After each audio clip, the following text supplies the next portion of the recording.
Welcome to another episode of Vox AI News. I'm Alice, and I'm thrilled to be here with my co-host, John. How are you doing today, John? I'm doing great, Alice. Excited to dive into today's topic, which is all about the transformer model introduced by Google Brain.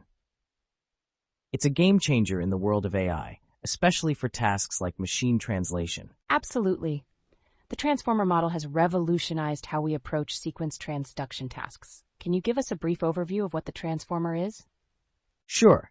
The transformer is a neural network architecture that relies entirely on attention mechanisms, discarding the recurrent and convolutional layers that were traditionally used in sequence modeling.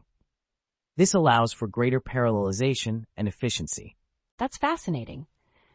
So what does it mean to rely solely on attention mechanisms? How does that differ from previous models? Great question. Previous models, like recurrent neural networks, RNNs, process input sequences one step at a time, which limits parallelization.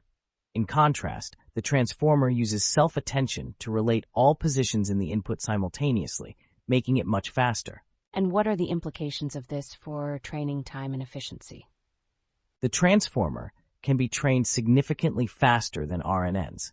For instance, it achieves state-of-the-art results on translation tasks like English to German and English to French in a fraction of the training time compared to previous models.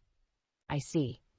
Can you explain the architecture of the transformer? How is it structured? Certainly. The transformer consists of an encoder-decoder structure. The encoder processes the input sequence and generates a continuous representation, while the decoder uses this representation to generate the output sequence. Each of these components is made up of multiple identical layers. What are the main components of these layers? Each layer in the encoder has two sublayers, a multi-head self-attention mechanism and a feed-forward neural network. The decoder layers have an additional sublayer for encoder-decoder attention, which allows the decoder to focus on relevant parts of the input. Interesting. Can you tell us more about the self-attention mechanism? How does it work? Self-attention allows the model to weigh the importance of different words in a sequence when generating a representation. It computes attention scores based on the relationships between words, enabling the model to focus on relevant context. And what is multi-head attention?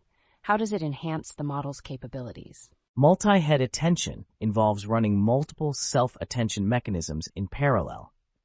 Each head can learn different aspects of the relationships between words, allowing the model to capture a richer representation of the input. That's a clever approach. Now, can you explain how the transformer handles the order of tokens in a sequence, given that it lacks recurrence? The transformer uses positional encodings to inject information about the order of tokens.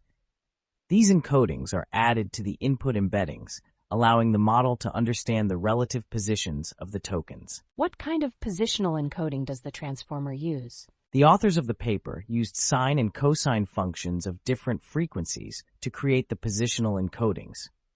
This allows the model to learn relative positions effectively.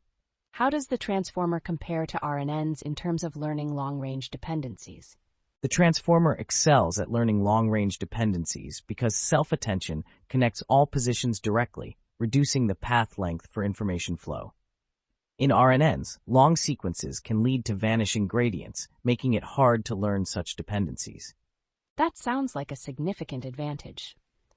What about the training process? How did the authors train their models? They trained their models on the WMT 2014 datasets for English-German and English-French translation.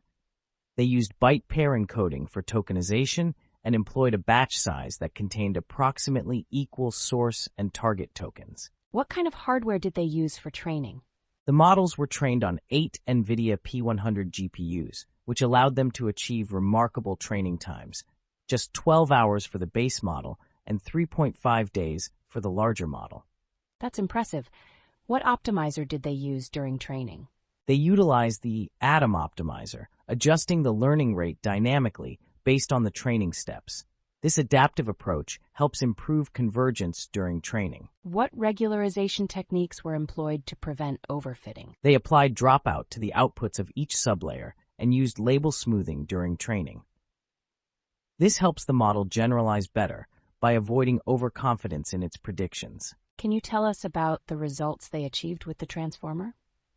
The transformer achieved state-of-the-art BLEU scores on both the English to German and English to French translation tasks, outperforming previous models by a significant margin.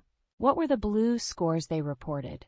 The big transformer model achieved a BLEU score of 28.4 on the English to German task and 41.8 on the English to French task, which is quite impressive. Did they explore any variations of the transformer architecture? Yes, they experimented with different configurations, such as varying the number of attention heads and the dimensions of the attention keys and values. These experiments helped them understand the impact of architectural choices on performance. How did the transformer perform on tasks other than translation? The authors also applied the transformer to English constituency parsing and achieved competitive results, indicating its versatility across different NLP tasks. What do you think are the broader implications of the transformer architecture? The transformer has set a new standard in natural language processing, paving the way for further research into attention-based models.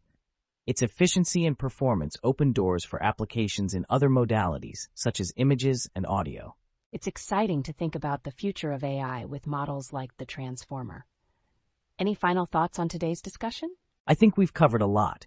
The transformer is a remarkable advancement in AI, and I'm looking forward to seeing how it continues to evolve and impact various fields. Absolutely. Thanks for joining us today on VoxAI News. Stay curious and stay informed. We'll catch you on the next episode.